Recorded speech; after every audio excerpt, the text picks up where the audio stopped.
नमस्कार मेरे प्यारे बच्चों, मैं अनुराग दीक्षित आप सभी का स्वागत करता हूं पाठशाला रेलवे एग्ज़ाम में।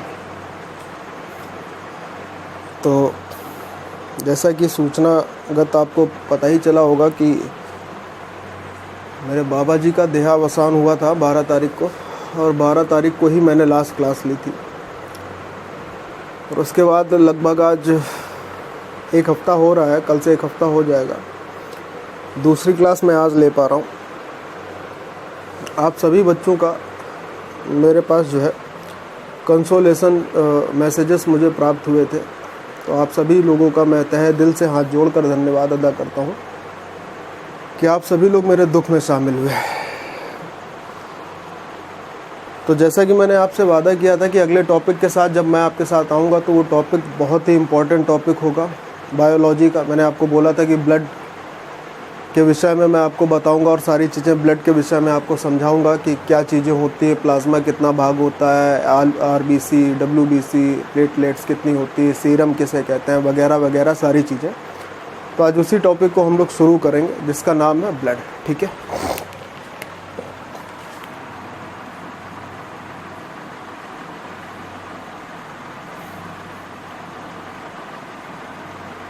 रक्त, इसी को हम लोग रुधिर भी बोलते हैं। ठीक है, इसके विषय में हम लोग आज जानकारी लेंगे। तो सबसे पहला सवाल अगर हम लोगों के दिमाग में आता है कि ब्लड होता क्या है, इसको क्या बोलते हैं, क्या होता है, तो चलिए आपकी इन्हीं सभी समस्याओं का समाधान आज होता है। और this is the one of the most important topic of the biology. इससे क्वेश्चन बनना ही बनना है, क्योंकि ह्यूमन बॉडी की जब भी बात होगी तो किसी भी ह्यूमन बॉडी या किसी भी मनुष्य के शरीर में या किसी भी जीव जानवरों के शरीर में हमेशा रुधिर का होना आवश्यक है। रुधिर पाया जाता है सिवाय यूनिसेलुलर इंसेक्ट्स के, यूनिसेलुलर जीवों के, एक कोश के जीवों के अलावा लगभग हर एक ह्यूमन बींग और हर एक लिविंग थिंग में रुधिर पाया ही जाता है। ठीक है, तो अब सबसे पहली बात आती है कि रुधिर होता क्या है, यानी कि ब्लड होता क्या है। तो चलिए मैं आपको बताता हूँ कि ब्लड होता है क्या। आप लोग हेडिंग लगा लीजिए, ब्लड यानी रक्त यानी रुधिर। थोड़ी सी इसको हम लोग डिटेल में भी पढ़ेंगे। तो सबसे पहली बात आता है कि रुधिर क्या होता है। तो भाई रुधिर क्या होता है, ये हमारा पहला पॉइंट है कि रुधिर क्या होता है। तो कितने लोगों को पता है कि जो हमारे शरीर में रक्त फ्लो करता है, जो ब्लड फ्लो करता है, वो क्या होता है। तो भाई जो हमारे शरीर में ब्लड फ्लो करता है वो क्या होता है, कौन कौन बताएगा। एक फ्लूइड कनेक्टिव टिश्यू होता है। क्या होता है, फ्लूइड कनेक्टिव टिश्यू होता है, यानी कि एक तरल संयोजी ऊतक होता है। अब कुछ बच्चों के दिमाग में ये बात आई होगी, सर ये संयोजी ऊतक कैसे होता है। ठीक है, और तरल क्यों कहा जाता है, क्योंकि ये पूरी शरीर में फ्लो होता है, बहता है, इसलिए इसको तरल कहते हैं। ठीक है, इसका मतलब है फ्लूइड। लेकिन ये संयोजी ऊतक कैसे होता है, तो इस विषय में हम लोग अभी जानेंगे कि इसे संयोजी ऊतक क्यों कहते हैं। वीडियो को पूरे लास्ट तक देखिएगा। और एक छोटी सी रिक्वेस्ट है, बहुत अदना सा आदमी हूँ, आपसे रिक्वेस्ट ही कर सकता हूँ। रिक्वेस्ट इतनी है कि वीडियो को ज़्यादा से ज़्यादा लाइक दीजिए और इसको शेयर कर सकते हैं तो शेयर कर दीजिए अगर आपको क्लास अच्छी लगे तो। ठीक है, चलिए तो बात यह आई कि पहला पॉइंट मिला कि ब्लड जो होता है वो एक फ्लूइड कनेक्टिव टिश्यू होता है, यानी कि तरल संयोजी ऊतक होता है। दूसरी बात यह आती है कि हमारा जो मानव शरीर होता है, क्योंकि हम लोग ब्लड के विषय में पढ़ रहे हैं तो ह्यूमन बॉडी में ब्लड की बात होगी। दूसरा पॉइंट ये होता है कि जो है ये ब्लड होता क्या है, या मानव शरीर में ब्लड की कितनी मात्रा पाई जाती है। तो भाई सभी को पता है और ये बहुत एक नॉर्मल सी बात है कि मानव शरीर में ब्लड की मात्रा कितनी होती है। तो ह्यूमन वेट का, मानव शरीर के वेट का, वजन का 7 से 10% तक हमारे शरीर में ब्लड होता है, रुधिर होता है। ठीक है, यानी कि हम लोग कह सकते हैं मानव शरीर में रुधिर की मात्रा क्या होती है। यहाँ पे अभी मैं आपको सारी चीज़ें बताऊंगा, विस्तार से भी बताऊंगा, लेकिन पहले जो आपको समझाने की कोशिश कर रहे हैं, मानव शरीर में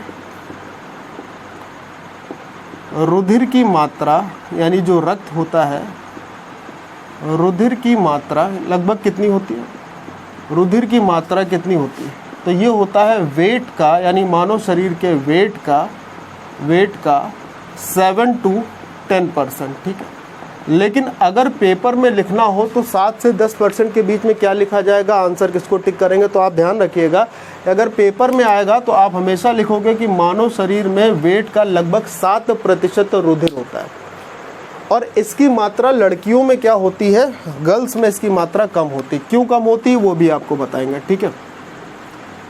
फीमेल बॉडी में कंपैरिजन देन मेल बॉडी, यानी मनुष्य शरीर के पुरुषों में रक्त की मात्रा महिलाओं के शरीर में उपस्थित रक्त की मात्रा से ज़्यादा होती है। तो फीमेल बॉडी में लगभग 1 से, या आप ऐसे कर सकते हो कि आधे से 1 लीटर रुधिर की मात्रा कम होती है, ठीक। अब बात यह है, क्या सर अगर किसी मनुष्य का वेट जो है अगर 100 किलो है तो उसका 7% यानी 7 लीटर ब्लड होगा, या अगर किसी मनुष्य के शरीर का वेट 150 किलो है तो 15 सत्ते 105 10.5 लीटर ब्लड होगा? नहीं, ऐसा नहीं होता है। मनुष्य शरीर में अगर मेल की भी बात करें तो मेल में लगभग 5 से 6 लीटर रुधिर होता है, ठीक है। मेल बॉडी में याद रखिएगा, हमेशा डायरेक्ट क्वेश्चन पूछे जाते हैं इससे, 5 to 6 लीटर रुधिर की मात्रा होती है, और फीमेल बॉडी में इससे आधा या 1 लीटर कम होती है। क्यों कम होती है, इसका कारण क्या होता है, आरबीसी कम होने के कारण। हालांकि उस पर अभी हम लोग बात करेंगे, लेकिन मैं आपको थोड़ी सी जानकारी दे देता हूं कि आरबीसी के कम होने के कारण फीमेल बॉडी में मेल बॉडी के कंपैरिजन में रुधिर की मात्रा कम होती है, ठीक है। चलिए अगला पॉइंट इसमें क्या आता है, अगर मैं आपसे कहूँ कि थोड़ा सा कि फीमेल बॉडी का, अच्छा इसमें जो है ये क्वेश्चन पूछा जाता है कि मनुष्य शरीर के में जो रक्त होता है उसकी पीएच वैल्यू क्या होती है, ठीक है। मनुष्य शरीर के रक्त की पीएच वैल्यू क्या होती है, मनुष्य शरीर में रक्त की पीएच वैल्यू क्या होती है। तो भाई मनुष्य शरीर में रक्त की पीएच वैल्यू क्या होती है, सभी को पता है क्या होती है, 7.4 होती है। क्या होती है, 7.4। मेरी बात बहुत ध्यान से सुनिएगा, अभी मैं आपको एक इसमें बहुत मेन बात बताने वाला हूँ, वो क्या है आप उसको समझिएगा। मनुष्य शरीर में रक्त की पीएच वैल्यू होती है 7.4, यानी कि ये एल्कलाइन होता है। क्या होता है, एल्कलाइन, ठीक है, एल्कलाइन होता है। यानी कि इसके कहने का मतलब है, एल्कलाइन से मतलब यहाँ पर ये हो रहा है कि क्षारीय, बेसिक या फिर न्यूट्रल, इसमें क्या होगी। तो एल्कलाइन का मतलब होता है क्षारीय। क्या मतलब होता है, क्षारीय। मनुष्य के शरीर में जो ब्लड होता है वो क्षारीय होता है, एल्कलाइन होता है। अब जरा ध्यान से सुनिएगा, अगर मनुष्य शरीर के ब्लड की पीएच वैल्यू या किसी भी चीज़ की पीएच वैल्यू अगर 7 है तो वो न्यूट्रल होगा। क्या होगा, न्यूट्रल। अगर लेस देन 7 है, 7 से कम है, ठीक है, लेस देन 7 है तो वो एसिडिक होगा। एसिडिक का मतलब होता है अम्लीय। और अगर मोर देन 7 है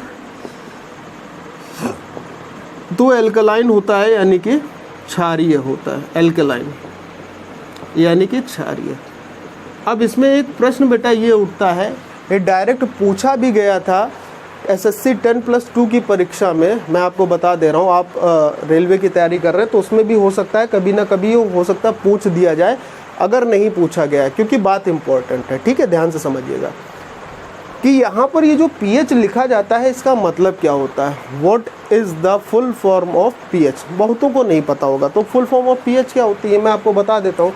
देखो, हमारे शरीर की पीएच वैल्यू या किसी भी शरीर की किसी भी चीज़ की पीएच वैल्यू जो होती है किस तरीके से निर्धारित की जाती है, उसमें हाइड्रोजन के आयन को देखकर निर्धारित की जाती है। तो यहाँ पर ये जो पीएच है, पीएच का मतलब ही होता है पावर ऑफ हाइड्रोजन। उसमें हाइड्रोजन के कितने आयन बनते हैं उसी को कहा जाता है पीएच, ठीक है। पीएच का मतलब क्या होता है, पावर ऑफ हाइड्रोजन, हाइड्रोजन, ठीक। इतने मेन पॉइंट थे जो बेसिकली क्वेश्चन के रूप में आपसे डायरेक्ट पूछे जाते। सारी चीज़ें एक्सप्लेन करेंगे, बाकायदा विस्तार से डिस्क्राइब करेंगे सारी चीज़ें। बस धैर्य बना के चीज़ों को आगे बढ़ा के देखिएगा, बहुत बड़ी वीडियो नहीं होगी, ठीक है। मानव शरीर में रुधिर की मात्रा कितनी होती है, फीमेल बॉडी में क्या होती है, मेल बॉडी में क्या होती है, मनुष्य शरीर में पीएच वैल्यू कितनी होती है, मनुष्य शरीर का जो रुधिर होता है उसका नेचर कैसा होता है, एल्केलाइन होता है, एसिडिक होता है, न्यूट्रल होता है, बेसिक होता है, क्या होता है, ठीक है। पीएच का एक्चुअल में फुल फॉर्म क्या होता है, तो ये सारी चीज़ें यहाँ से जो मेन क्वेश्चन बन रहे थे वो मैंने आपको लिखा है। तो आप इसका स्क्रीनशॉट ले लो या फिर इसको आप पेन पेपर लेके बैठो, लिखते चलो तो भी ठीक रहेगा, ठीक है। तो आप इसका स्क्रीनशॉट ले लो, मैं हट जा रहा हूँ। चलिए आगे बढ़ते हैं फिर इसके बाद।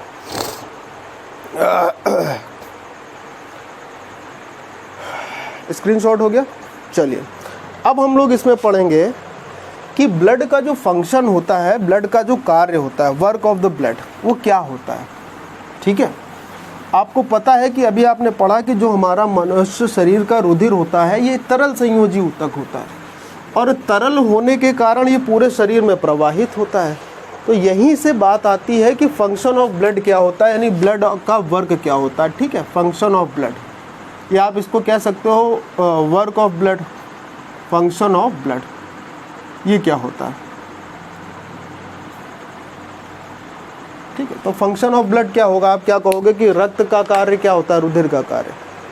मानव शरीर में ऑक्सीजन और कार्बन डाइऑक्साइड के ट्रांसपोर्टेशन यानी परिवहन का कार्य होता है किसका, ब्लड का, ठीक है। इसके अलावा जितने भी न्यूट्रिएंट्स होते हैं, मिनरल्स होते हैं, वो सारी चीज़ों को ब्लड के द्वारा मनुष्य के बॉडी पार्ट में शरीर के लगभग प्रत्येक अंगों तक, कोशिकाओं तक पहुंचाने का काम ही होता है किसका, ब्लड का, ठीक है। तो यहाँ पे आप लिख सकते हो, क्या लिख लोगे फंक्शन ऑफ ब्लड में, कि O2 और CO2 का परिवहन, न्यूट्रिएंट्स पोषक तत्वों का परिवहन, ठीक है। चलो देखो हम लिख देते हैं, क्या लिखोगे, O2 यानी ऑक्सीजन और CO2 का परिवहन करने का काम होता है। Transportation of O2 and CO2 through the body is the work of blood. दूसरा काम क्या होता है, ठीक है, जरा देखो, जितने भी शरीर में पोषक पदार्थ होते हैं, न्यूट्रिएंट्स होते हैं, न्यूट्रिएंट्स का परिवहन करने का काम भी होता है किसका, ब्लड का, ठीक है। ये फंक्शन होते हैं ब्लड के। तीसरा काम क्या होता है, अभी मैंने आपको बताया, अगर याद हो आपको, देखो तीसरा काम ये होता है कि WBC जो होती है ना, वाइट ब्लड सेल्स, उसके निर्माण का काम भी जो है ब्लड का होता है। अब WBC में क्या होते हैं, एक्चुअल में WBC के निर्माण का काम ब्लड का नहीं होता है। WBC हमारे शरीर में एंटीबॉडीज यानी प्रतिरक्षा प्रणाली को क्या करते हैं, मजबूत करते हैं। तो प्रतिरक्षक तत्वों के निर्माण का काम, यानी WBC से यहाँ पे मतलब ये है कि प्रतिरक्षक यानी कि एंटीबॉडीज के निर्माण का काम भी ब्लड का होता है, ये भी उसका फंक्शन होता है, one of the function of the blood. इसके साथ साथ ये शरीर के टेम्परेचर को कंट्रोल करने का काम भी किसका होता है, ब्लड का, ठीक है। बॉडी टेम्परेचर को कंट्रोल करने का काम भी होता है किसका, ब्लड का। तो all these are the function of blood, ये सभी के सभी ब्लड के फंक्शन है, ठीक है। स्क्रीनशॉट ले लो, लिख लो, ठीक है। चलो फटाक से लिख लो इसको, फिर हम लोग आगे बढ़ते हैं। अब हम लोग जानते हैं ब्लड का कंस्ट्रक्शन कैसे होता है, ब्लड किस प्रकार होता है, उसमें क्या क्या चीज़ें होती हैं, ठीक है। चलो आगे आते हैं।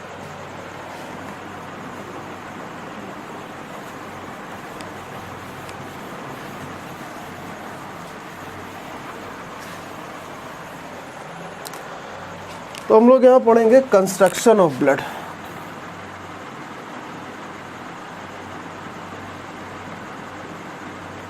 कंस्ट्रक्शन ऑफ ब्लड, देखो जो ब्लड होता है वो बेसिकली दो पार्ट में डिवाइड होता है, एक होता है लिक्विड पार्ट, दूसरा होता है सॉलिड पार्ट, ठीक है। तो एक्चुअल में ब्लड क्या होता है, ये बेसिकली दो पार्ट में डिवाइड हो जाता है। किसमें किसमें, एक होता है लिक्विड पार्ट, ध्यान से समझिएगा, लिक्विड पार्ट, और एक होता है सॉलिड पार्ट। अब ये सर लिक्विड पार्ट क्या होता है, सॉलिड पार्ट क्या होता है, इसको भी बता दीजिए। हाँ बेटा बिल्कुल, देखिए लिक्विड पार्ट क्या होता है, सॉलिड पार्ट क्या होता है। लिक्विड पार्ट का मतलब यहाँ पर है कि ये प्लाज्मा की बात कर रहा है। लिक्विड पार्ट जब भी आपसे कहेगा तो आप हमेशा याद रखोगे प्लाज्मा की बात कर रहा है। तो प्लाज्मा और इसके साथ साथ सॉलिड पार्ट से मतलब क्या होगा, तो बेटा यहाँ पे सॉलिड पार्ट से मतलब होगा ब्लड सेल्स यानी कि रक्त कोशिकाओं से, ठीक है। ब्लड सेल्स यानी कि रक्त कोशिकाओं, ठीक, ये पार्ट होता है। अब प्लाज्मा क्या होता है, ब्लड सेल्स क्या होती हैं, ये सारी चीज़ें क्या होती हैं, इसमें क्या क्या पार्ट आते हैं, उनका शरीर में यूज़ क्या होता है, ब्लड उस पर कैसे वर्क करता है। देखिए सबसे पहले समझ लो, हमारा ब्लड जो होता है वो दो चीज़ों से मिलकर बनता है, एक प्लाज्मा से, एक ब्लड सेल्स है। ब्लड सेल्स को सॉलिड पार्ट कहते हैं और प्लाज्मा को लिक्विड पार्ट कहते हैं, ठीक है। तो हमारे शरीर में जो प्लाज्मा होता है ये ब्लड का 55% होता है, जबकि ब्लड सेल्स होती हैं 45% में, ठीक है। प्लाज्मा क्या होता है, जो तरल पार्ट होता है वो शरीर में ब्लड का 55% हिस्सा रखता है, जबकि ब्लड सेल्स यानी जो कोशिकाएं हैं वो कितना पार्ट रखती हैं, वो रखती हैं 45% पार्ट, ठीक है। अब प्लाज्मा की बात अगर हम करें तो प्लाज्मा भी दो चीज़ों में डिवाइड हो जाता है, ठीक है। प्लाज्मा भी कितने पार्ट में डिवाइड होता है, दो पार्ट में। कौन कौन से, ज़रा देखिए। तो अभी हम लोग क्या बात करेंगे, सॉलिड पार्ट की हम लोग बाद में बात करेंगे, पहले हम लोग लिक्विड पार्ट यानी कि प्लाज्मा की बात करते हैं, ठीक। तो भाई प्लाज्मा हमने बताया आपको ये 55% होता है, इसमें क्या क्या होता है। तो भाई देखो, जो प्लाज्मा होता है क्योंकि ये लिक्विड पार्ट होता है तो इसमें ज़्यादा मात्रा होती है वाटर की। वाटर इसमें लगभग 90% होता है, प्लाज्मा में पानी की मात्रा लगभग 90% होती है, ठीक है। और जो अन्य पदार्थ होते हैं, अन्य पदार्थ 10% होते हैं। तो यहाँ पर सवाल ये उठता है कि सर अन्य पदार्थ में क्या होता है, अन्य पदार्थों में क्या क्या आता है। जैसे इस प्लाज्मा में वाटर की मात्रा 90% हो गई, तो ये जो 10% अन्य पदार्थ हैं, अगर हमसे पूछ दिया जाता है कि ये जो प्लाज्मा होते हैं इसमें अन्य पदार्थ जो होते हैं वो कौन कौन से होते हैं, ठीक है। तो यहाँ पर आप लिखिएगा, ये तो वाटर एज अ वाटर हो गया। अन्य पदार्थों में आप क्या लिखोगे, जैसे जितने भी न्यूट्रिएंट्स हो गए, ग्लूकोज हो गया, सॉल्ट हो गया, प्रोटीन हो गया, वो सब अन्य पदार्थ में होंगे, ठीक है। न्यूट्रिएंट्स यानी कि पोषक पदार्थ, पोषक पदार्थों में लाइकवाइज प्रोटीन हो गया, सॉल्ट हो गया, कैल्शियम हो गया। अभी हम आपको ये पूरा लिखा भी देंगे। तो ये सारी चीज़ें 10% में आती है, ठीक। इतना पार्ट नोट कर लो, जगह बन जाएगी तो हम आगे और बताते हैं, ठीक है। चलो नोट कर लीजिए पहले इतनी पार्ट को, तब तक मैं जो है इंक थोड़ी सी इसमें डाल लेता हूँ, ये हमारा काम करने लगे अच्छे ढंग से, ठीक है। चलो आप इसको तब तक नोट कर लीजिए, मैं इंक डाल ले रहा हूँ।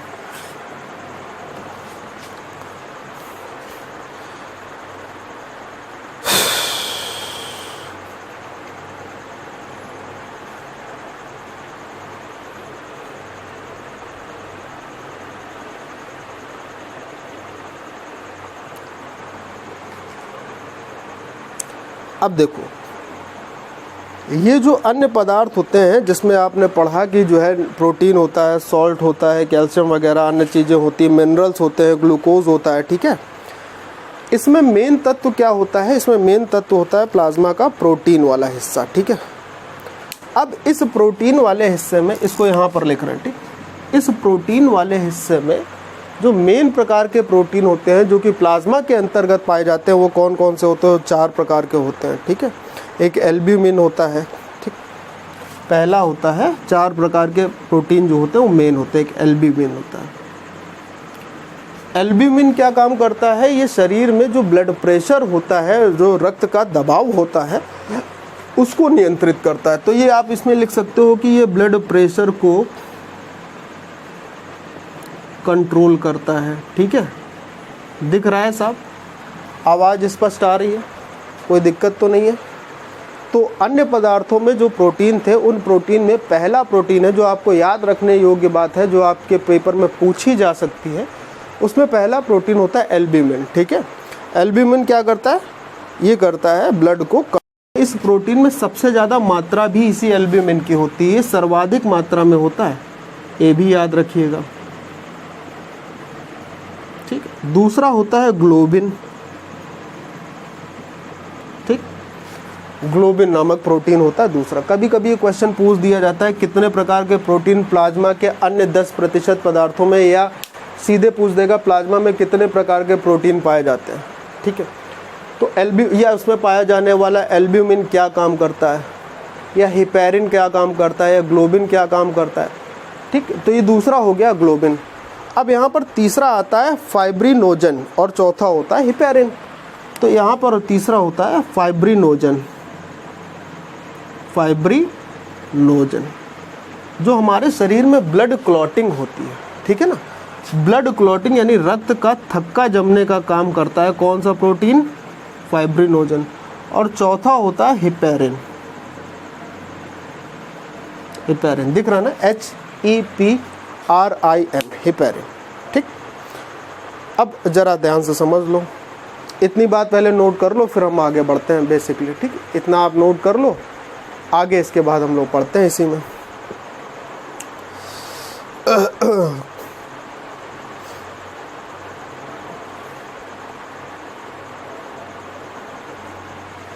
चलो, अब क्योंकि आपको पता है कि प्लाज्मा जो होता है वो तरल पदार्थ होता है, तो परिवहन का काम जो होता है प्लाज्मा का ही होता है। किसका होता है, प्लाज्मा, ठीक। और शरीर में सॉलिड पार्ट की अपेक्षा यानी ब्लड सेल की अपेक्षा ये ज़्यादा होता है, क्योंकि ये 55% होता है, ये 45% होता है, ठीक। अच्छा, एक चीज़ और आपने सुनी होगी, शरीर में एक पार्ट आता है सीरम नाम का। सीरम क्या होता है ना, सुना है सीरम। तो जब अपने शरीर के इस प्लाज्मा वाले पार्ट से हम लोग फाइब्रिनोजन प्रोटीन जो कि रक्त का थक्का जमाने के लिए ज़रूरी होता है, इसको जब अलग कर देते हैं, जब प्लाज्मा, ध्यान से सुनिएगा, जब प्लाज्मा से फाइब्रिनोजन प्रोटीन नामक चीज़ जो है वो प्रोटीन अलग कर दिया जाता है, तो बचा हुआ पार्ट सिर्फ क्या कहलाता है, सीरम, ठीक। यानी कि ऐसा जब ब्लड से या प्लाज्मा से, आप यहाँ पे लिख लेना, मैं यहाँ पे लिख देता हूँ, प्लाज्मा से फाइब्रिनोजन को अलग कर दिया जाता है, अलग कर दिया जाता है, तो बचा हुआ पार्ट सीरम कहलाता है। क्या कहलाता है, सीरम। तो आपसे प्रश्न ये पूछा जा सकता है कि जो हमारे शरीर में प्लाज्मा में सीरम होता है, क्या वो कभी जम सकता है? तो आपका जवाब होगा सीरम कभी जम नहीं सकता, क्योंकि उसमें से फाइब्रिनोजन नामक प्रोटीन को अलग कर दिया जाता है। और फाइब्रिनोजन प्रोटीन का काम क्या होता है, रक्त का थक्का जमाना, ब्लड को क्लॉट करना। और जब इससे वो प्रोटीन ही अलग कर दिया गया तो यहाँ पे ब्लड क्लॉट नहीं होगा। इसका मतलब क्या होता है, वो लगातार फ्लो में रहेगा, जमेगा नहीं, ठीक। तो आपका जवाब होगा कि सीरम कभी जमेगा नहीं, उसका थक्का बन नहीं सकता है, ठीक है। इतने पार्ट को आप नोट कर लीजिए, फिर हम लोग दूसरे पार्ट यानी सॉलिड पार्ट पर आते हैं, ठीक है। नोट कर लो भाई।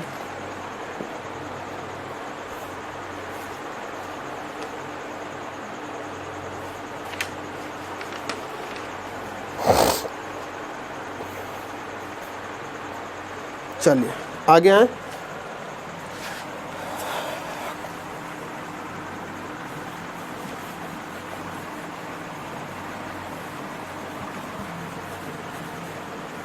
अब सॉलिड पार्ट में हमारा था क्या, ब्लड सेल्स, ठीक है ना। अब ब्लड सेल्स कौन कौन सी होती हैं, यानी रक्त कोशिकाएं कौन कौन सी होती हैं, हम लोग उसको पढ़ेंगे। किसकी मात्रा ज़्यादा होती है, किसकी कम होती है, उसके बारे में हम लोग जान लेते हैं। तो हमारे शरीर में रक्त कोशिकाएं 3 प्रकार की होती हैं। कौन कौन सी होती हैं, ज़रा उसको समझ लीजिए। तो जो हमारे शरीर में रक्त कोशिकाएं होती हैं वो बेसिकली 3 प्रकार की होती हैं। कौन कौन सी? पहली होती है RBC, ठीक, जिसे हम लोग कहते हैं रेड ब्लड सेल्स यानी लाल रक्त कणिकाएं। दूसरी होगी WBC, वाइट ब्लड सेल्स, श्वेत रक्त कणिकाएं। और तीसरी होती है प्लेटलेट्स, ठीक है, प्लेटलेट्स, इसको प्लेटलेट्स ही कहते हैं, हिंदी में भी क्या कहते हैं। ये 3 ब्लड सेल्स होती हैं ह्यूमन बॉडी के ब्लड में। रक्त में 3 कोशिकाएं होती हैं, RBC, WBC, प्लेटलेट्स। इन तीनों में सबसे ज़्यादा मात्रा होती है RBC की, उसके बाद आती है प्लेटलेट्स और उसके बाद आती है WBC। तो ब्लड सेल्स में सबसे ज़्यादा मात्रा किसकी होती है, RBC की। लगभग 90% RBCs होती हैं हमारे शरीर के ब्लड में, लगभग 90% RBC होती हैं। उसके बाद प्लेटलेट्स होती हैं और सबसे कम होती हैं WBC। अब उस सवाल पर आते हैं जहाँ पर याद आया होगा आपको कि फीमेल बॉडी में मेल बॉडी के कंपैरिजन में आधा या 1 लीटर ब्लड कम होता है। ठीक है, क्या होता है कि मनुष्य शरीर में दो प्रकार की जो है चीज़ों का दो प्रकार की बॉडी स्ट्रक्चर बने, एक मेल बॉडी स्ट्रक्चर, एक फीमेल बॉडी स्ट्रक्चर। तो मेल बॉडी स्ट्रक्चर में ब्लड ज़्यादा क्यों, फीमेल में कम क्यों? कारण यही होता है कि मेल बॉडी का वेट जो होता है वो फीमेल बॉडी से ज़्यादा होता है। इसका कारण होता है आरबीसी। आरबीसी सॉलिड पार्ट होती हैं, मैंने आपको बताया था सॉलिड पार्ट में आती हैं, जिसके कारण मनुष्य में मेल का वेट ज़्यादा होता है फीमेल से। अब वेट ज़्यादा होगा तो निश्चित तौर पर ब्लड भी ज़्यादा होगा। तो समझ में आई बात कि मनुष्य शरीर में मेल में ब्लड ज़्यादा क्यों होता है, फीमेल में कम क्यों होता है। ठीक है, चलो अब यहाँ पर हम लोग सबसे पहले क्योंकि बात करते हैं आरबीसी की, तो आरबीसी की हम लोग बात कर लेते हैं। 3 चीज़ों में सबसे पहले हम लोग बात करेंगे आरबीसी के। आरबीसी को मैंने आपको बताया क्या बोलते हैं, रेड ब्लड सेल्स यानी कि श्वेत रक्त कणिकाएं। और इसका जो साइंटिफिक नेम है इसको हम लोग एंथ्रोसाइट बोलते हैं। क्या बोलते हैं?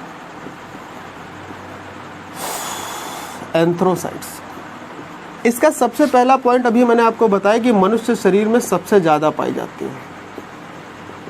मनुष्य के ब्लड में सबसे ज़्यादा मात्रा होती है। मनुष्य शरीर के रुधिर में यानी कि ब्लड में, रुधिर में सबसे ज़्यादा होती है। ठीक है, सबसे ज़्यादा पाई जाती है। किसकी अपेक्षा? प्लेटलेट्स और डब्ल्यू उसके अपेक्षा। अब दूसरी बात आती है कि सर जी ये तो बता दिया आपने कि इसका नाम एंथ्रोसाइट्स होता है, मनुष्य शरीर में सबसे ज़्यादा पाई जाती होती है, इनका काम क्या है? तो आपको पता है ना कि इसको हम लोग क्या बोलते हैं, आरबीसी। क्या बोलते हैं? आरबीसी। इसमें एक प्रोटीन पाया जाता है जिसको हम लोग बोलते हैं, सभी को पता है, हीमोग्लोबिन। क्या बोलते हैं? इसमें एक प्रोटीन पाया जाता है, ध्यान से सुनिएगा, प्रोटीन पाया जाता है जिसे हम लोग बोलते हैं, कौन सा प्रोटीन? हीमोग्लोबिन। ठीक है, अब जरा बात समझिएगा, ब्लड से संबंधित जितनी भी चीज़ें होंगी उसकी शुरुआत होती है HA से, हीमोग्लोबिन बोलते हैं या हीमेटोलॉजी बोलते हैं। ठीक है, तो सबसे पहले स्टडी ऑफ जो ब्लड होता है, ब्लड का जो अध्ययन किया जाता है उसे बोलते हैं हीमेटोलॉजी। क्या बोलते हैं? Study of blood. यहाँ पे लिख दे रहे हैं, स्टडी ऑफ ब्लड होता है हीमेटोलॉजी। हीमेटोलॉजी, ठीक है, haematology, study of blood. Logy का मतलब अध्ययन होता है और HA लग गया तो मतलब रुधिर के संबंध में जितना भी अध्ययन किया जाता है that is called the haematology. ठीक, हाँ, आगे हम आपको बता रहे थे कि इसका काम क्या होता है। तो सबसे पहले तो आप ये समझो कि इसमें हीमोग्लोबिन नाम का प्रोटीन पाया जाता है। ठीक है, अब यहाँ पर ये 2 पार्टों में डिवाइड हो जाता है। इम का मतलब हो जाता है, इसको आप ये समझो, और दूसरा पार्ट हो जाता है ग्लोबिन। ग्लोबिन मैंने आपको बताया था कि ये प्लाज्मा में भी प्रोटीन पाया जाता है। और प्लाज्मा कैसा पार्ट होता है? तरल पार्ट, लिक्विड पार्ट होता है। और लिक्विड होगा तो फ्लो करेगा। तो जो ग्लोबिन प्रोटीन होता है ये तो फ्लो करने का काम करता है, यानी परिवहन का काम तो इसमें ये करेगा।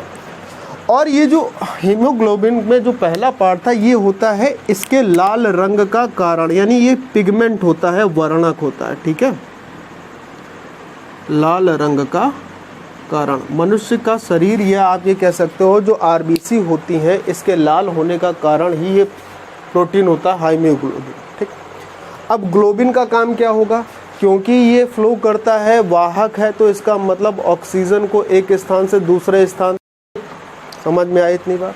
और इसके कारण जो है मनुष्य शरीर का लाल रंग क्या होता है?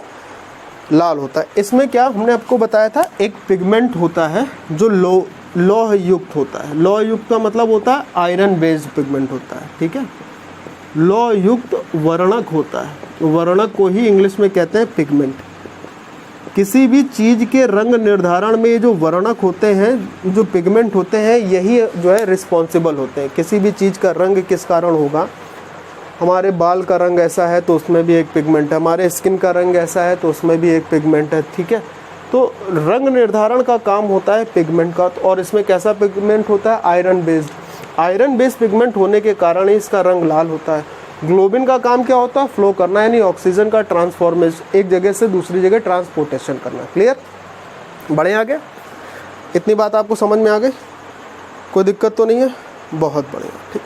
अब जरा समझ लो सर, ये आरबीसी का जो ठीक है ये तो बताया कि ये, लेकिन एक बात और आती है, प्रश्न भी उठता है कि सर ये आरबीसी शरीर में उत्पन्न कहाँ से होती है, और उत्पन्न होने के बाद ये मरती कहाँ पे है, डेथ कहाँ पर होती है, और जहाँ पर इनकी डेथ होती है उसको क्या कहते हैं, या जहाँ से उत्पन्न होती है उसको क्या कहते हैं, ठीक है। अच्छा, एक चीज़ और समझ लो, ये जितनी भी आरबीसीज होती हैं इसमें केंद्रक नहीं होता है, ठीक है। ये जितनी भी आरबीसीज होती है इसमें न्यूक्लियस होता ही नहीं है। आरबीसी में न्यूक्लियस यानी कि केंद्रक अनुपस्थित होता है, केंद्रक नहीं होता है, ठीक है। न्यूक्लियस ना होने का कारण क्या है जरा ये भी समझना। अच्छा, इसमें दो अपवाद हैं, इसमें दो एक्सेप्शन भी है। एक्सेप्शन का मतलब समझ रहे हो ना, अपवाद। अपवाद कौन कौन से हैं ये भी पूछ लिया जाता है, इस पर डायरेक्ट क्वेश्चन। एक ऊंट में आरबीसी होती है और उसकी आरबीसी में न्यूक्लियस होता है, और उसके साथ साथ एक लामा होता है, ऑस्ट्रेलिया में पाया जाता है, ये भी जो है जानवर ही होता है, लामा। अब जरा मेरी बात बहुत ध्यान से सुनना, इसको आरबीसी को मैं आपको आज से जोड़ देता हूँ। कैसे? इसमें न्यूक्लियस नहीं होता है। अब जरा समझना, आजकल कोविड-19 बहुत चला है, यानी कोरोना वायरस।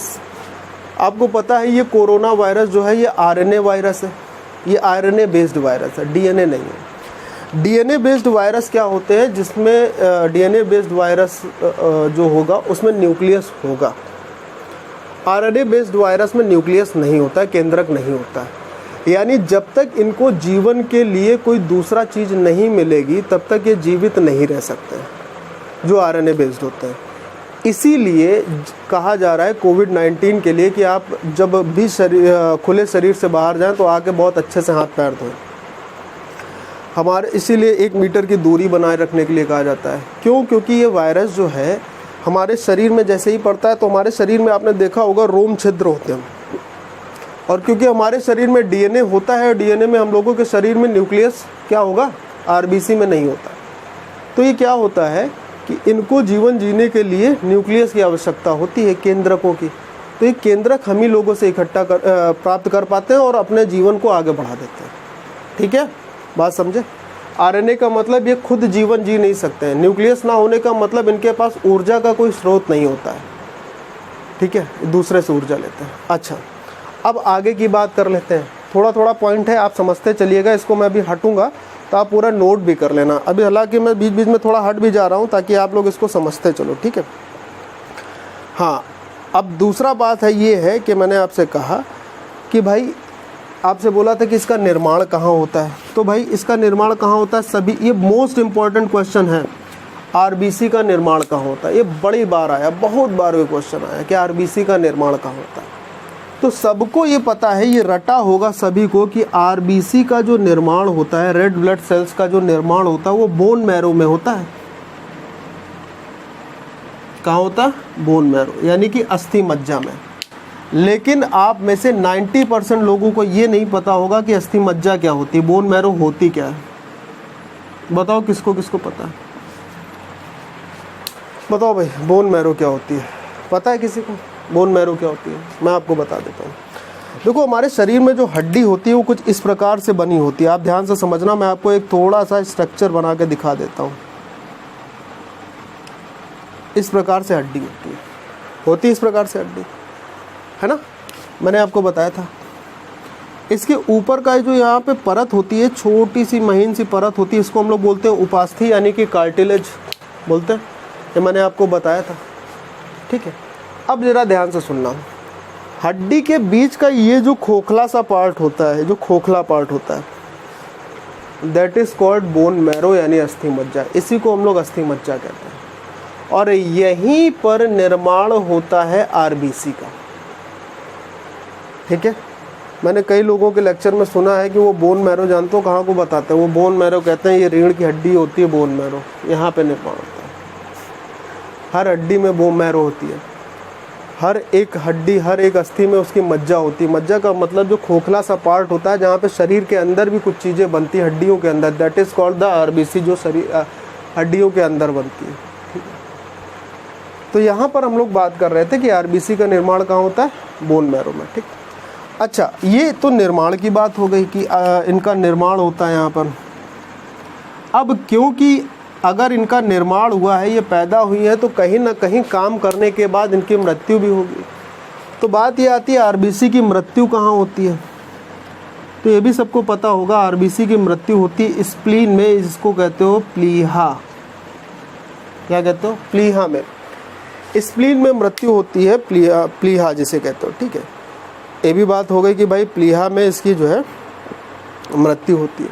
लेकिन अब बात यह है कि आरबीसी का निर्माण हुआ, आरबीसी की मृत्यु हुई, लेकिन निर्माण से मृत्यु के बीच का समय क्या होगा। यानी सवाल ये उठता है कि आरबीसी का जीवन काल कितना होता है, जो हमारे शरीर की लाल रक्त कणिकाएं हैं उसका जीवन काल क्या होता है। तो आरबीसी का जीवन काल होता है 90 से लेकर 120 दिन तक। ठीक है, याद रखिएगा, 90 से 120 दिन तक आरबीसी का जीवन काल होता है।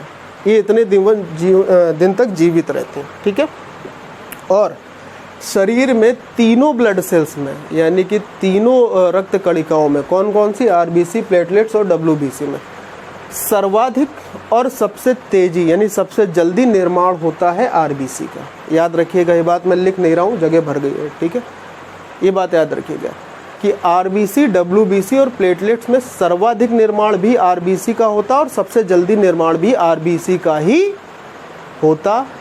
ठीक है, इतनी बात समझ आ गई। अब इतने पार्ट को आप कर लो नोट या ले लो इसका स्क्रीनशॉट, फिर हम लोग बढ़ेंगे आगे। क्लियर? चलो,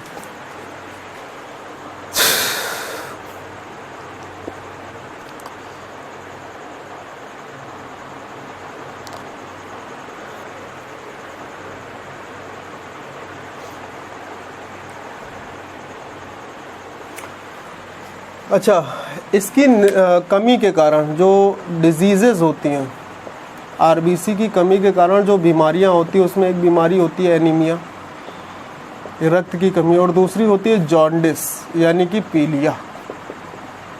ये बीमारियां भी होती हैं इनके कारण। ठीक है, अब नोट कर लो।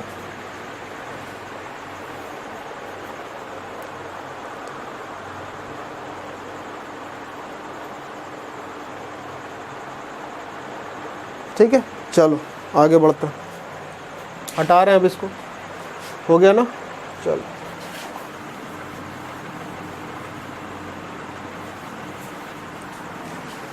अच्छा, ब्लड सेल्स में अपनी पहली तो ब्लड सेल्स हो गई, सॉलिड पार्ट का पहला पार्ट हो गया यानी कि आरबीसी। ठीक है भाई, जितने भी लोगों को क्लास अच्छी लग रही हो, उन्हें लगता है कि ये मतलब की चीज़ है, मतलब की चीज़ तो है ही, क्वेश्चन भी आएगा पक्का है, आता ही। आप इसे पिछले पेपर उठाकर देख भी सकते हैं, मैं कोई अपनी तरफ से नहीं बोल रहा हूँ। ठीक है, अब दूसरा पार्ट होता है डब्ल्यूबीसी।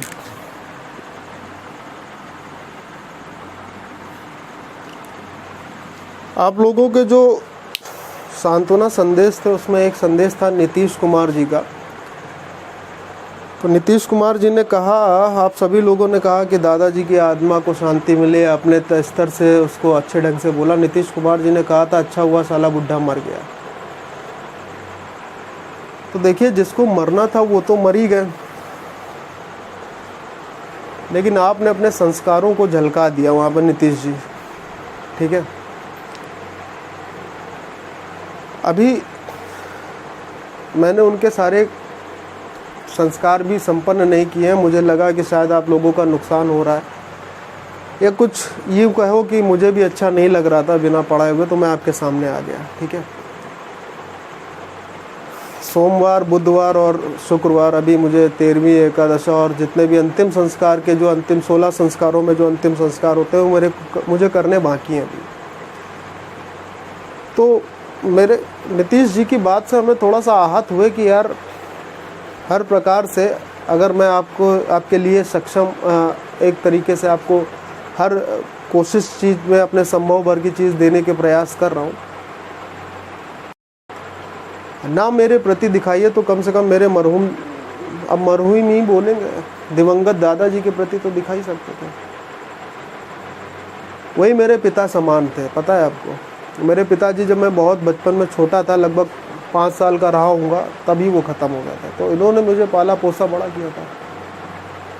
तो कहीं ना कहीं कुंठा तो है आपके लिए नीतीश जी, लेकिन अब बोलना क्या बोलें आपको, आपने तो चलिए खैर WBC की बात करते हैं। अच्छा, WBC का जो साइंटिफिक नेम होता है इसको बोलते हैं ल्यूकोसाइट्स। क्या बोलते हैं? ल्यूकोसाइट्स।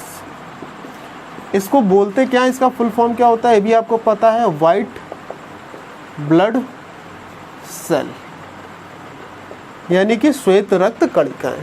ठीक है, वाइट ब्लड सेल्स या फिर ल्यूकोसाइट्स।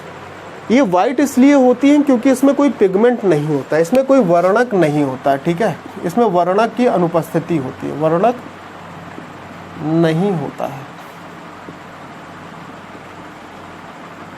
यानी पिगमेंट जो होता है उसकी बात अगर हम लोग कर रहे हैं, इंग्लिश और हिंदी में दोनों में लिख रहा हूँ, पिगमेंट की अनुपस्थिति होती है, पिगमेंट नहीं होता है। दूसरी बात, जैसे आरबीसी में आपने पढ़ा था उसमें न्यूक्लियस यानी केंद्रक नहीं होता था, इसमें केंद्रक होता है। ठीक है, तो आप क्या लिखोगे दूसरा पॉइंट कि WBC यानी कि वाइट ब्लड सेल्स में न्यूक्लियस उपस्थित होता है यानी केंद्रक होता है। ठीक है भाई, केंद्रक होता है। तीसरा पॉइंट आप लिखोगे कि ये शरीर में कौन, WBC ये शरीर में प्रतिरक्षा प्रणाली को यानी इम्यूनिटी सिस्टम जिसे कहते हो, प्रतिरक्षा प्रणाली को मजबूत करते हैं, सहयोग करते हैं। कैसे करते हैं, क्या क्या चीज़ें होती हैं जो प्रतिरक्षा प्रणाली को यानी हमारे इम्यूनिटी सिस्टम को मजबूत करती हैं, वो मैं आपको अभी बता रहा है। ठीक है, इम्यूनिटी सिस्टम को मजबूत करते हैं या करती हैं, ऐसे लिखो। ठीक, अब जितने भी हमारे फॉरेन इन्वेडर्स होते हैं, बाहर के वायरस बैक्टीरिया जो शरीर में आकर शरीर के अंदर घुसकर उसको नुकसान पहुंचाते हैं या हमारे शरीर की प्रतिरक्षा प्रणाली को कमज़ोर करने की कोशिश करते हैं, तो उनसे लड़ने का काम जो होता है वो WBC कर लेता है। फॉर एन एग्जाम्पल, जब कभी आपके चोट लग जाए या कोई घाव हो जाए, वाउंड हो जाए, तो देखो कुछ समय के बाद उसके ऊपर सफ़ेद सफ़ेद परत जम जाती है, जिसको हम लोग कहते हैं मवाद हो गया। एक्चुअल में वो होते हैं डेड WBC।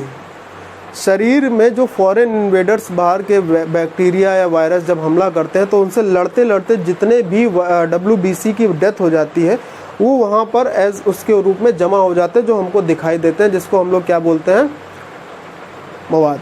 ठीक है, वो डेड WBCs होते हैं। अच्छा, क्या लिखा, ये शरीर की प्रतिरक्षा प्रणाली को क्या करते हैं, मजबूत करते हैं। ठीक है, दूसरी बात, अब जैसे कि आपने ये पढ़ा था, चौथा पॉइंट इसका ये है कि जैसे RBC का निर्माण पड़ रहा था बोन मैरो में, उसकी मृत्यु पड़ी थी स्प्लीन में। ठीक है, वैसे ही इसका निर्माण भी, किसका, WBC का निर्माण भी होता है बोन मैरो में यानी अस्थि मज्जा में। कहाँ पर, अस्थि मज्जा में। ठीक, और निर्माण अस्थि मज्जा में होता है, लेकिन इसकी जो मृत्यु होती है वो इसकी मृत्यु रक्त में ही हो जाती है, ब्लड में ही ये मर जाती है, ब्लड में ही क्या हो जाती है, मरती है। इसका मृत्यु कहाँ होती है, ब्लड में। अब क्योंकि निर्माण हुआ है और उसके बाद मृत्यु हुई है, तो कुछ ना कुछ तो लाइफ इन्होंने जी होगी। जैसे RBC 90 से 120 दिन की लाइफ में रहती है, वैसे ही WBC कितने दिन की लाइफ में होती है। तो ध्यान रखिएगा, WBC की जो जीवन चक्र होता है ये 2 से 4 दिन का होता है।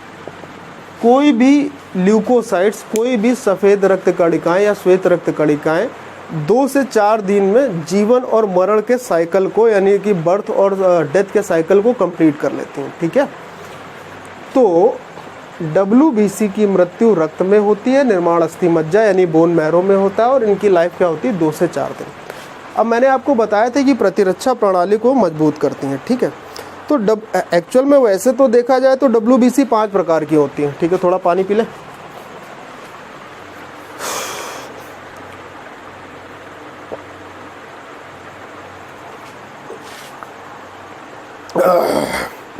वैसे आप देखो तो WBC का जो प्रकार होते हैं ना, WBC जो होती हैं वो 5 प्रकार की होती हैं, लेकिन आपको पढ़नी क्या है, सिर्फ 2 प्रकार की। एक होती है लिम्फोसाइट। पहली जो WBC जो आपको पढ़नी है वो होती है लिम्फोसाइट, ठीक है। इनका काम क्या होता है वो आपको बताते हैं। एक होती है लिम्फोसाइट्स और दूसरी होती है मोनोसाइट्स, ठीक है, मोनोसाइट्स। अब लिम्फोसाइट क्यों, देखो ये आपको ये जो शब्द लिखा है प्रतिरक्षा प्रणाली को मजबूत करना, प्रतिरक्षा प्रणाली को किस प्रकार से और कितने तरीकों से मजबूत किया जाता है ये आप यहाँ पे समझोगे। लिम्फोसाइट्स और मोनोसाइट दो प्रकार की WBC होती है और दोनों का काम ही अलग अलग होता है, लेकिन इनडायरेक्ट वे में ये दोनों एक ही काम करती हैं। वो क्या होता है, प्रतिरक्षा प्रणाली को मजबूत करना है। अब जो लिम्फोसाइट होती है WBC की एक प्रकार, वो क्या करती है, शरीर को बीमारियों से बचाती है, और जो मोनोसाइट होती है वो घाव भरने के काम आती है, ठीक है। लिम्फोसाइट क्या होती है, ये बीमारियों से बचाती है। कुछ लोगों को देखा होगा ना कि सर्दी जुकाम हुआ तुरंत बुखार आ गया, फिर वो लोग अस्वस्थ हो गए। तो अगर आपके शरीर में लिम्फोसाइट मजबूत हैं तो बीमारियों से बचाव करेंगी आपका, ठीक है। क्या करेंगी, बीमारियों से बचाव करेंगी।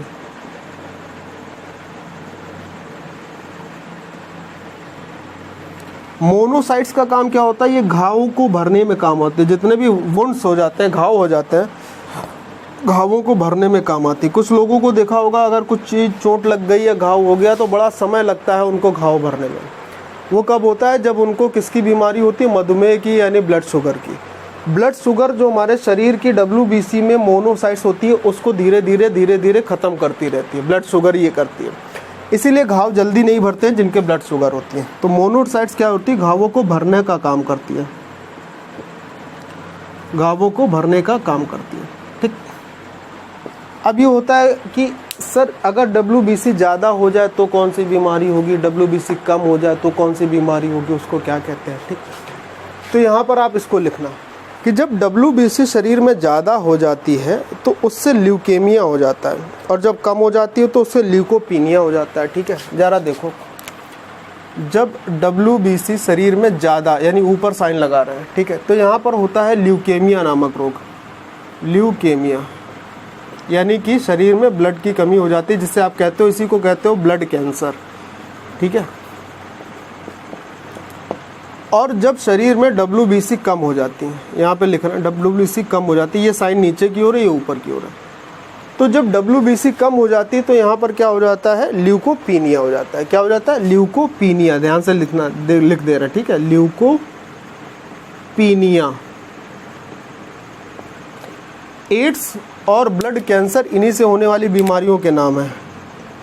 एक्वायर्ड इम्यूनिटी डिफिशियंसी सिंड्रोम, और जो ब्लड कैंसर अभी मैंने आपको लिखा है वो WBC की कमी से होने वाले ही रोग है, ठीक है, ठीक है।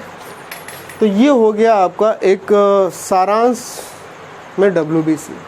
नोट कर लीजिए, आगे बढ़ेंगे, ठीक है। नोट कर लो भाई, हट जा रहे किनारे, स्क्रीनशॉट ले लीजिएगा।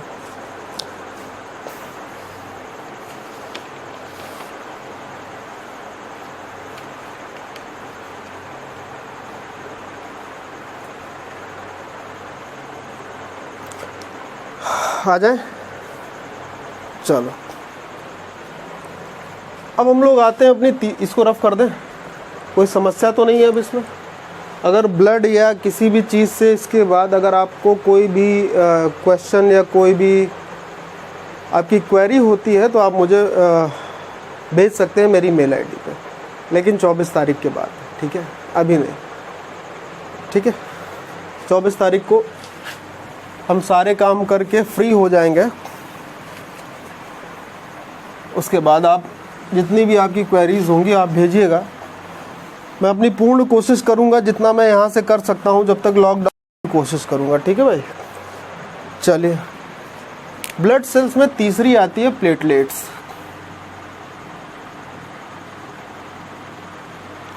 ये हमारी तीसरी रक्त कोशिका होती है, प्लेटलेट्स बोलते हैं, ठीक है। अब जरा समझ लो प्लेटलेट्स में, क्योंकि इसका कोई रंग नहीं होता है, इसी में हम लोग ये कह सकते हैं कि इसमें कोई पिगमेंट नहीं होता है, कोई वर्णक नहीं होगा, और इसमें न्यूक्लियस की भी कमी होती है। इसमें न्यूक्लियस भी नहीं होता है, यानी कि केंद्रक भी नहीं होता है, केंद्रक भी अनुपस्थित होता है किसमें, प्लेटलेट्स में। आगे बात करते हैं प्लेटलेट्स। काम क्या होता है प्लेटलेट्स का, यही तो बात आती है ना कि इसका सर वर्क क्या होता है। शरीर में ब्लड को क्लॉट करने का काम ये भी करती है, ठीक है। ब्लड क्लॉटिंग का काम प्लेटलेट्स के द्वारा भी किया जाता है। और आपने पढ़ा होगा कि प्लेटलेट्स अभी देखो बीच में यहाँ पर कानपुर में या लगभग हर जगह, कानपुर में खैर ज़्यादा हुआ था कि सितंबर अक्टूबर के पास में कानपुर में डेंगू वायरस बहुत चला था। तो डेंगू वायरस क्या करता है, सबसे पहले तो ये मादा एनाफिलीज और एडीज मच्छरों के द्वारा फैलाया जाता है वायरस, वही इसका वाहक होती हैं, ठीक है। तो डेंगू वायरस क्या करता है, वो शरीर में प्लेटलेट्स की कमी कर देता है, बहुत तेज़ी से प्लेटलेट्स को गिराता है। तो इसकी जो कमी होती है वो डेंगू वायरस जो है शरीर में प्लेटलेट्स की कमी के लिए जिम्मेदार होता है, ठीक है। डेंगू वायरस प्लेटलेट्स को कम करता है, ठीक है। अच्छा हाँ, एक चीज़ तो भूल गए थे, जैसे वाइट ब्लड सेल को ल्यूकोसाइट्स कहते थे, आरबीसी को क्या कहते थे, वेरी गुड। तो उसी तरीके से ये जो प्लेटलेट्स है इसको क्या बोलते हैं, इसको बोलते हैं थ्रोम्बोसाइट्स। क्या बोलते हैं, थ्रोम्बोसाइट्स, ठीक है। याद रखिएगा साइंटिफिक नेम काफ़ी होते हैं, कभी कभी आपको प्लेटलेट्स नहीं देगा, पूछ लेगा कि जैसे नीचे दिया है कि शरीर में जो 3 रक्त कोशिकाएं होती हैं, 3 रक्त ब्लड सेल्स होते हैं, उसमें ऑप्शन दिए होंगे थ्रोम्बोसाइट्स और बाकी कुछ 3 और, तो उसमें आपको टिक करना होगा। थ्रोम्बोसाइट्स का मतलब ही होता है प्लेटलेट्स, क्लियर। चलो, ब्लड क्लॉटिंग का काम होता है, न्यूक्लियस नहीं होता है, और डेंगू वायरस प्लेटलेट्स को कम करता है, ठीक है। अब एक चीज़ और आती है, जैसे आपने पढ़ा था आरबीसी का निर्माण कहाँ होता है, डब्ल्यूबीसी का निर्माण कहाँ होती है, डेथ कहाँ होती है, वैसे ही इसका भी निर्माण की बात करें तो भाई इसका भी निर्माण बोन मैरो में ही यानी अस्थि मज्जा में होता है। किसका, प्लेटलेट्स का, ठीक। दूसरा है इसकी डेथ, यानी कि इसकी मृत्यु कहाँ होती है, तो इसकी मृत्यु भी ब्लड में होती है, रक्त में ही इसकी मृत्यु होती है, ठीक है। ब्लड में इसकी डेथ हो जाती है, क्लियर। अब आप ज़रा इसका एक, ये पहले आप नोट कर लो, फिर इसका एक डायग्राम हम आपको बना के दिखा दे रहे हैं ताकि आपको चीज़ें क्लियर हो जाएं कि कौन सी चीज़ कैसे आपको दिखाई देगी, ठीक है। तो पहले आप इसको स्क्रीनशॉट ले लो, फिर हम आपको एक इसका डायग्राम बना देते हैं ताकि आपको ये भी समझ आ जाएगा कि कौन सी चीज़ कैसे होगी, ठीक। चलो इसको हटा दें फिर। अब